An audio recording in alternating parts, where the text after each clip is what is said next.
Hoy hablaremos sobre pureza y sinceridad, un tema muy importante en esta carta, la segunda carta de Pablo a los Corintios, porque Pablo tristemente ha sido malinterpretado siempre, hay que decirlo.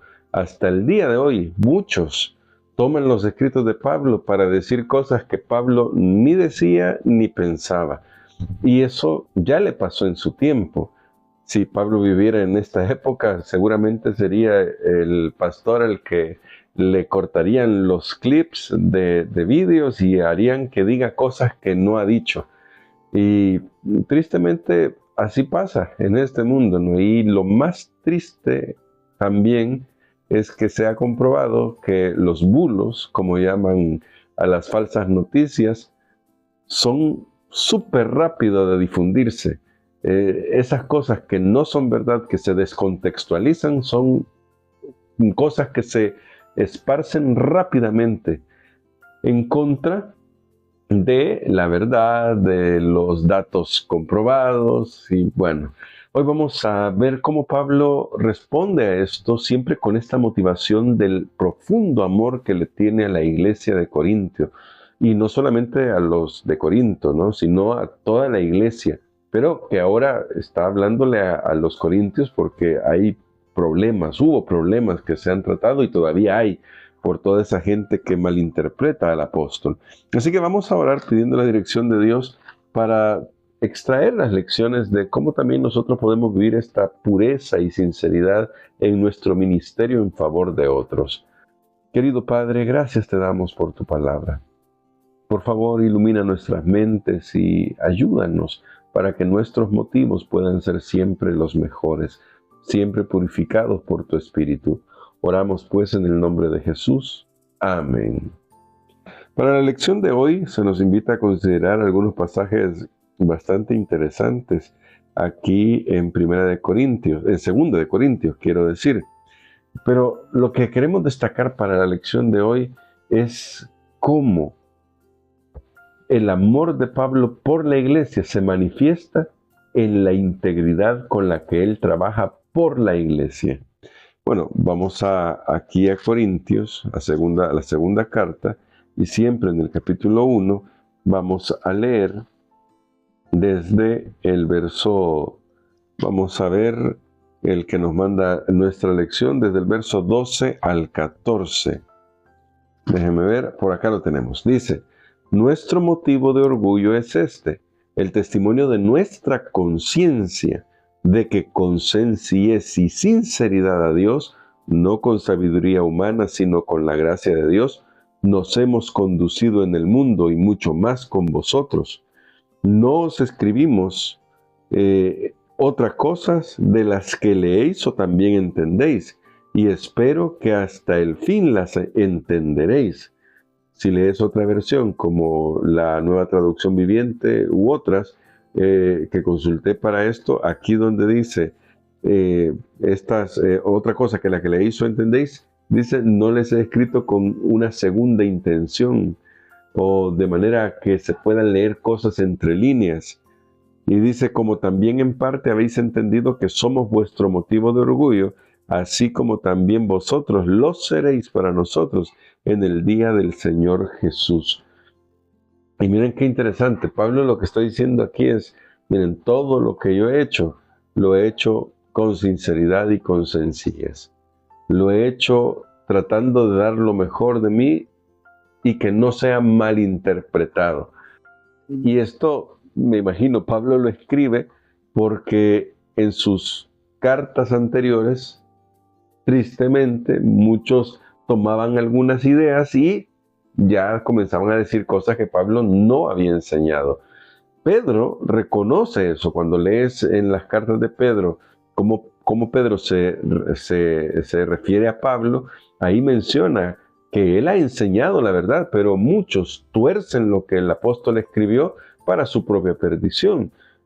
Y eso todavía sigue sucediendo hoy en día. Muchos toman las escrituras y las tergiversan. Pero Pablo está destacando aquí que al escribir a los corintios, él trató de ser lo más claro y sencillo posible y en sus motivaciones, que eso es lo que está de fondo con esto de las palabras sinceridad, con esto de la autenticidad con la que Pablo escribía, con lo de la pureza, Pablo está diciendo, miren, el que quiere encontrar va a encontrar lo que ande buscando, pero yo les he escrito con sencillez, con sinceridad.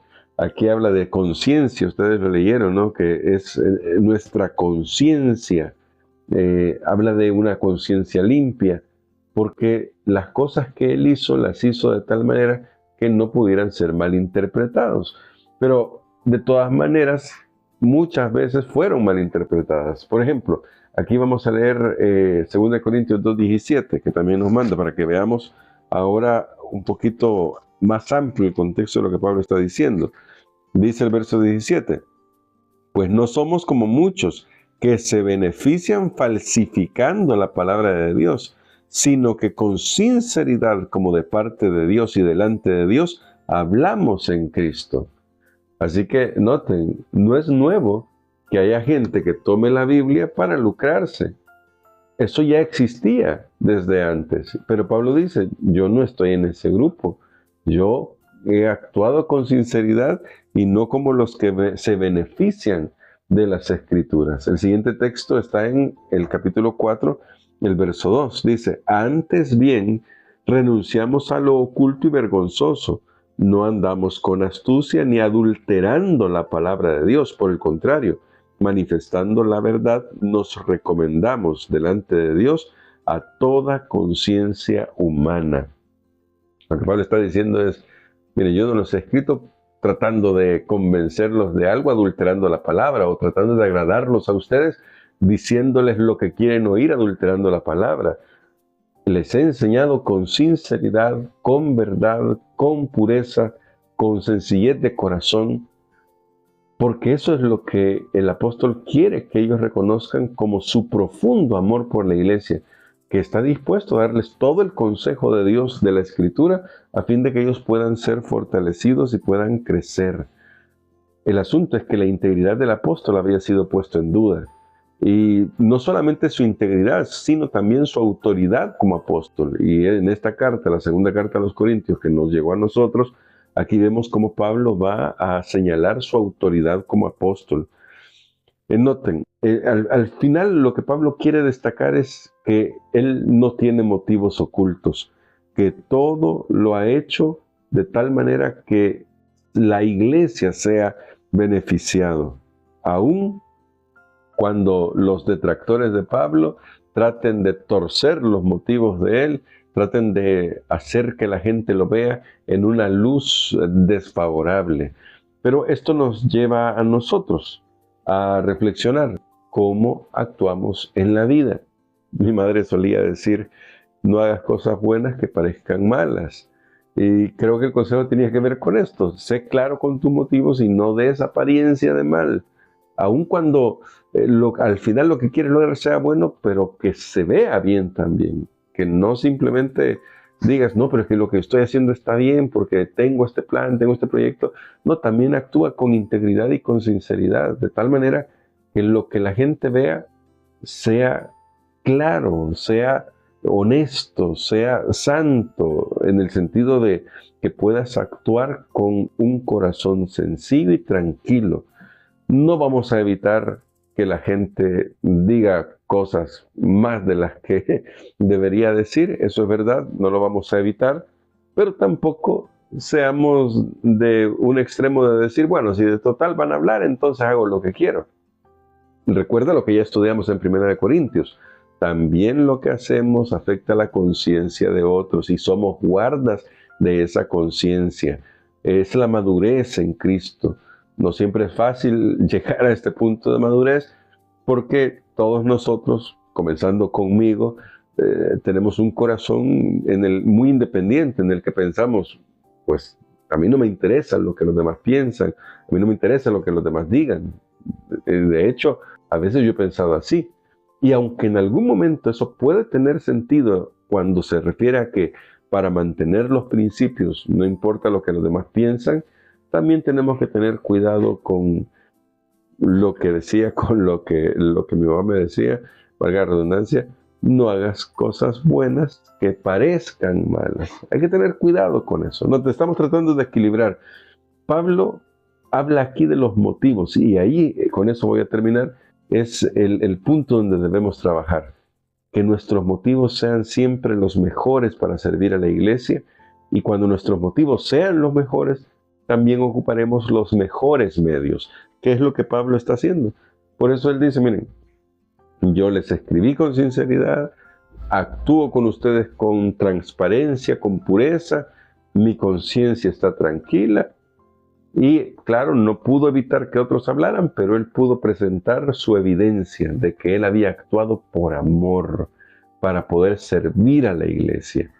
Y eso es lo que siempre debemos pedirle a Dios, que nos ayude a actuar por amor, guiado por las motivaciones correctas, con sinceridad de corazón, haciendo todo para el Señor. ¿Qué tal si oramos para que Dios nos ayude a vivir ese tipo de servicio? Querido Padre, gracias te damos por tu palabra y ayúdanos a tener un corazón siempre dispuesto a servirte y a hacerlo con integridad, a hacerlo de tal manera que podamos servir a otros con todo nuestro ser, con todo nuestro corazón, amándolos como te amamos a ti. No podemos evitar que a veces seamos malinterpretados, pero sí permítenos tener la sabiduría para actuar siempre con prudencia, de manera equilibrada y de manera que no se puedan malinterpretar las cosas. En tus manos de amor nos encomendamos por Jesús. Amén.